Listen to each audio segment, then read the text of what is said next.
ഇന്ന് നമുക്ക് MEG 14 block 1 unit 2 എന്നാണ് നോക്കുക. യൂണിറ്റ് 2 പറയുന്നത് concept of Indian literature in modern period. Modern പീരീഡിലുള്ള ഇന്ത്യൻ ലിറ്ററേച്ചറിൻ്റെ കോൺസെപ്റ്റാണ് ഇത് പറയുന്നത്. പ്രധാനമായിട്ട് ഇതിൽ എക്സ്പ്ലെയിൻ ചെയ്യുന്നത് how Indian literature change during the modern period. Modern പീരീഡിൽ ഇന്ത്യൻ ലിറ്ററേച്ചർ എങ്ങനെയാണ് ചേഞ്ച് ആയത്, അതായത് മെയിൻലി 19-ാം നൂറ്റാണ്ടിലാണ് ഇത് ഉദ്ദേശിക്കുന്നത്. It examine the impact of British റൂളിനെ എന്താക്കുന്നുണ്ട്, ഇതിൽ എക്സാമിൻ ചെയ്യുന്നുണ്ട്. ഇംഗ്ലീഷ് എഡ്യൂക്കേഷൻ, അതുപോലെ തന്നെ print culture and nationalism, social reforms and the emergence of new literary forms, ഇതൊക്കെ എന്താക്കുന്നുണ്ട് ഈ ഒരു കാലഘട്ടത്തിൽ ചർച്ച ചെയ്യുന്നുണ്ട്. ഈ ഒരു കാലഘട്ടത്തിൽ ഇതിൻ്റെയൊക്കെ ഇമ്പോർട്ടൻസിലൂടെ ഇന്ത്യൻ ലിറ്ററേച്ചറിന് ഒരുപാട് മാറ്റങ്ങൾ വന്നിട്ടുണ്ട് എന്നുള്ളതാണ്.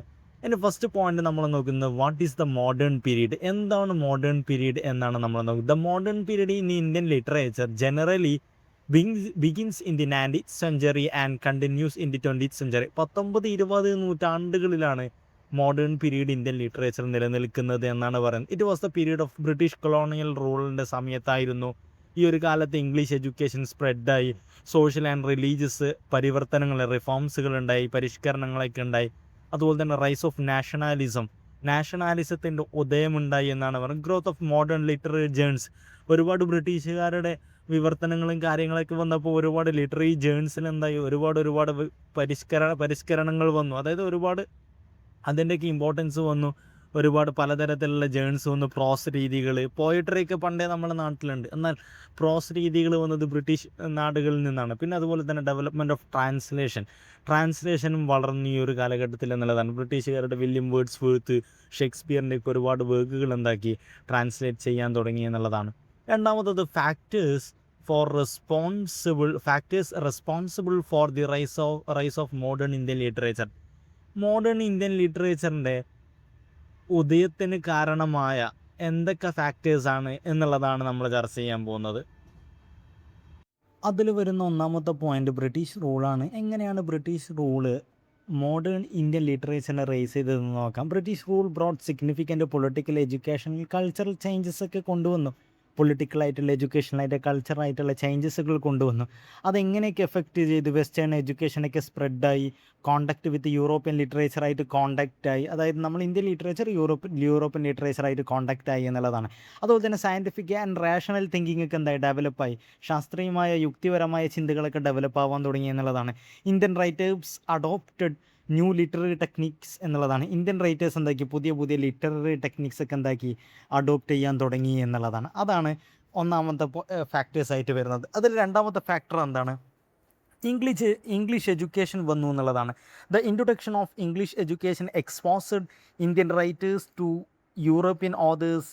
അതായത് ഇംഗ്ലീഷ് റൈറ്റേഴ്സിൻ്റെ പല എഴുത്തുകളും ഇന്ത്യൻ റൈറ്റേഴ്സിലേക്ക്, ഇന്ത്യൻ ലിറ്ററേച്ചറിസ്റ്റ്, അതായത് ഇന്ത്യൻ എഴുത്തുകാരെ സംബന്ധിച്ചിടത്തോളം, അവർക്ക് ഇന്ത്യൻ റൈറ്റേഴ്സിനെ സംബന്ധിച്ചിടത്തോളം, സാഹിത്യകാരന്മാരെ സംബന്ധിച്ചിടത്തോളം അതൊക്കെ എക്സ്പോസ് ആവുകയും അതിൽ നിന്നൊക്കെ എന്താക്കുകയും അനുകരിക്കാനും തുടങ്ങി എന്നുള്ള. William Shakespeare, William Wordsworth, Charles Dickenson, PB Shelley തുടങ്ങിയ എഴുത്തുകാരെയൊക്കെ ഇങ്ങനെ ഫോക്കസ് ചെയ്തു. അവരുടെ എഴുത്തുകളൊക്കെ വായിച്ചു. അതൊക്കെ നമ്മൾ ഇന്ത്യയിലേക്കും കൺവേർട്ട് ചെയ്ത് തുടങ്ങി എന്നുള്ളതാണ്. ഇതിൻ്റെ റിസൾട്ട് എന്നാണ് ഉണ്ടായത്? പ്രോസ് റൈറ്റിംഗ് ഒക്കെ ഇന്ത്യയിലേക്ക് വന്നു. അതുപോലെ തന്നെ ഒരുപാട് നിരൂപണങ്ങളൊക്കെ വികസിച്ചു തുടങ്ങി എന്നുള്ളതാണ്. New literary genres become popular. അങ്ങനെ പുതിയ ലിറ്റററി ജേൺസ് എന്തായി വരികയും അത് പോപ്പുലർ ആവുകയും ചെയ്തു. അതിലാണ് ഒന്ന് പ്രോസ് റൈറ്റിംഗ് എന്നൊക്കെ പറയുന്നത് പോലെ. പിന്നെ പ്രിൻറ്റിംഗ് പ്രസ്സാണ് മൂന്നാമത്തെ മോഡേൺ റൈസിലേക്കുള്ള, ആധുനികമായിട്ടുള്ള ഉദയത്തിലേക്കുള്ള മൂന്നാമത്തെ ഫാക്ടർ എന്ന് പറയുന്നത് പ്രിൻറ്റിംഗ് പ്രസ്സാണ്. The printing press transformed Indian ലിറ്ററേച്ചറിനെ ആകെ കൂടെ മാറ്റിക്കളഞ്ഞു എന്നുള്ളതാണ് പ്രിൻറ്റിംഗ് പ്രസ്. എങ്ങനെയാണ് അത് അതിൻ്റെ എങ്ങനെയാണ് ഇമ്പോർട്ടൻസ് പറയുന്നത്? Books becomes affordable. അതായത് പ്രിൻറ്റിങ്ങിലൂടെ ബുക്സൊക്കെ എന്തായിരിക്കും, അഫോർഡബിളായ റേറ്റിന് നമുക്ക് കിട്ടും എന്നുള്ളതാണ്. പിന്നീട് എന്താണെന്ന് പറയുക, news paper and magazine spread ideas. ഒരുപാട് ന്യൂസ് പേപ്പറും മാഗസിൻസൊക്കെ വന്നിട്ട് ഒരുപാട് ഐഡിയാസ് സ്പ്രെഡ് ചെയ്തു. അതുപോലെ തന്നെ സാക്ഷരത കൂടി. Writers reached A wider audience. ഓരോരോ റൈറ്റേഴ്സിനും ഒരുപാട് ഓഡിയൻസിന് കിട്ടി എന്നുള്ളതാണ്. പിന്നെ നാലാമത്തെ പോയിൻ്റാണ് സോഷ്യൽ റിഫോംസ് മൂവ്മെൻറ്റ്. ഒരുപാട് പരിഷ്കരണ പ്രസ്ഥാനങ്ങൾ വന്നു എന്നുള്ളതാണ്. സതിക്കെതിരെയും, ചൈൽഡ് മാരേജിനെതിരെയും, അൺടച്ചബിലിറ്റിക്കെതിരെയും, കാസ്റ്റ് ഡിസ്ക്രിമിനേഷനെതിരെയൊക്കെ ഒരുപാട് പ്രസ്ഥാനങ്ങൾ വന്നു. ഇതിന് ഇതൊക്കെ എന്ത് ചെയ്തു? വുമൻസിൻ്റെ എഡ്യൂക്കേഷനെ സപ്പോർട്ട് ചെയ്തു, ഈക്വാലിറ്റിയെ മുന്നോട്ട് വെച്ചു.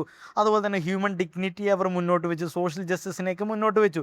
പിന്നെ റൈസ് ഓഫ് നാഷണാലിസമാണ് നമ്മൾ മൂന്നാമത് പറയുന്ന പോയിന്റ് എന്ന് പറയുന്നത്. എന്താണ് റൈസ് ഓഫ് നാഷണാലിസം എന്ന് പറയുന്നത്? എന്താണ് റൈസ് ഓഫ് നാഷണാലിസത്തിൽ പറയുന്നത്? Modern Indian literature becomes closely linked വിത്ത് ഫ്രീഡം മൂവ്മെൻറ്റ്. സ്വാതന്ത്ര്യ സമര പ്രസ്ഥാനങ്ങളുമായി ബന്ധപ്പെട്ടിട്ട് ഇന്ത്യൻ ലിറ്ററേച്ചറിന് നല്ലൊരു കണക്ഷൻ ഉണ്ടെന്നാണ്. പൊതുവെ റൈറ്റേഴ്സ് എന്തൊക്കെ എഴുതി പ്രചോദിപ്പിച്ചു എന്നുള്ളതാണ് പറയുന്നത്. ലവ് ഓഫ് നാഷൻ, ദേശത്തോടുള്ള സ്നേഹം. ഫൈറ്റ് ഓഫ് കൊളോണിയൽ റൂളിനെതിരെയുള്ള സമരങ്ങൾ, ഇന്ത്യൻ കൾച്ചറിനെയൊക്കെ അവർ പ്രിസേർവ് ചെയ്തു, സംരക്ഷിച്ചു. നാഷണൽ യൂണിറ്റിക്ക് വേണ്ടി അവർ എഴുതി. Patriotism become an important literary theme. രാഷ്ട്രസ്നേഹം എന്ന് പറയുന്നത് ഒരു ഇമ്പോർട്ടൻറ്റ് ലിറ്റററി തീമായി മാറി എന്നുള്ളതാണ്.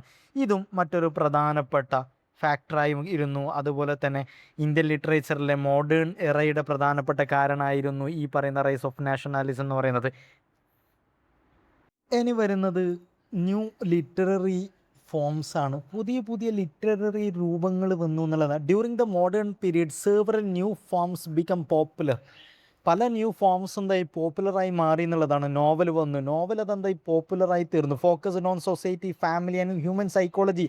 സൊസൈറ്റിയുടെ മേലിൽ, ഫാമിലിയുടെ മേലിൽ, ഹ്യൂമൻ സൈക്കോളജിയുടെ മേലിലൊക്കെ ഫോക്കസ് ചെയ്തിട്ടുള്ള നോവലുകൾ പോപ്പുലറായി. ഷോർട്ട് സ്റ്റോറി പോപ്പുലറായി. Presented every day life realistically. ഓരോരോ ജീവിതങ്ങളും റിയലിസ്റ്റിക്കലി എന്തായി പ്രസൻറ്റ് ചെയ്തു എന്നുള്ളതാണ്.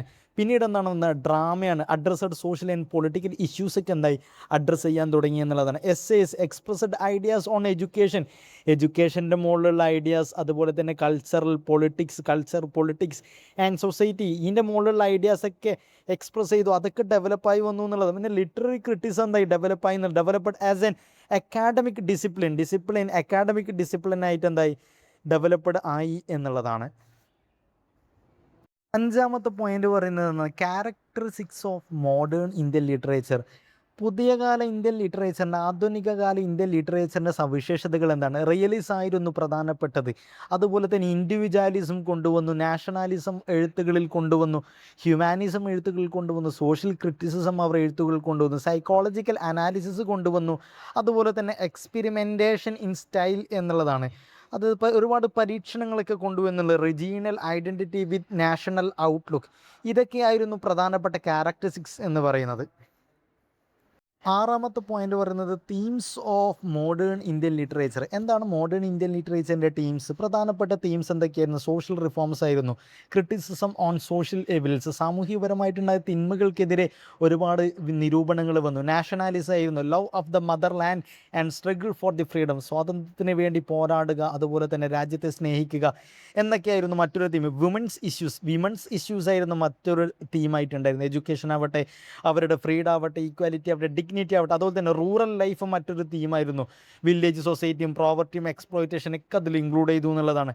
അതുപോലെ തന്നെ അർബൻ ലൈഫും മറ്റൊരു തീമായിരുന്നു. Industrialisation and changing the lifestyle. അർബനും അതുപോലെ തന്നെ ആധുനികവൽക്കരിക്കപ്പെടുന്നതും, അതുപോലെ തന്നെ ലൈഫ് സ്റ്റൈൽ എങ്ങനെയാണ് ചേഞ്ച് ആകുന്നത്, അതൊക്കെ ഒരു തീമായിരുന്നു. Identity, question of caste, class, gender and nation, ഇതൊക്കെ മറ്റൊരു തീമായിരുന്നു എന്നുള്ളതാണ്. ഇനി ഏഴാമത് പറയുന്നത് role of translation in the modern period. Modern പീരീഡിൽ ട്രാൻസ്ലേഷൻ എത്രത്തോളം ഇമ്പോർട്ടൻസ് ഉണ്ടായിരുന്നു എന്നുള്ളതാണ്. Translation become an bridge between the ലാംഗ്വേജിനിടയിലുള്ള ഒരു പാലായിരുന്നു ട്രാൻസ്ലേഷൻ എന്നാണ് പറയുക. It helped readers appreciate literature from the other Indian language. റീഡേഴ്സിന് എന്താക്കാൻ പറ്റി? മറ്റ് ലാംഗ്വേജുകളിൽ നിന്നൊക്കെ ഒരുപാട് ലിറ്ററേച്ചറിനെ സ്വീകരിക്കാനും അതിനെ അനുമോദിക്കാനും അപ്രീഷിയേറ്റ് ചെയ്യാനൊക്കെ പറ്റിയെന്നുള്ളത്. Spread the regional literacy achievement nationally.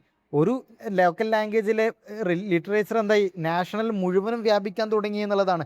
അതുപോലെ തന്നെ പ്രൊമോട്ട് കൾച്ചറൽ എക്സ്ചേഞ്ച് ഒക്കെ വ്യാപിച്ചു എന്നുള്ളതാണ്. Strength the concept of Indian literature as one literature. പിന്നീട് എന്താക്കി? എല്ലാ ഇന്ത്യൻ ലിറ്ററേച്ചറിൻ്റെ ഏറെക്കുറെ തീംസുകൾ സെയിം ആയിരുന്നു. അത് അങ്ങോട്ടും ഇങ്ങോട്ടും ട്രാൻസ്ലേറ്റ് ചെയ്യുന്നതോടെ ഇന്ത്യൻ ലിറ്ററേച്ചർ വൺ ലിറ്ററേച്ചർ എന്നുള്ളൊരു തീമിലേക്ക് എത്തി തുടങ്ങി എന്നുള്ളതാണ്.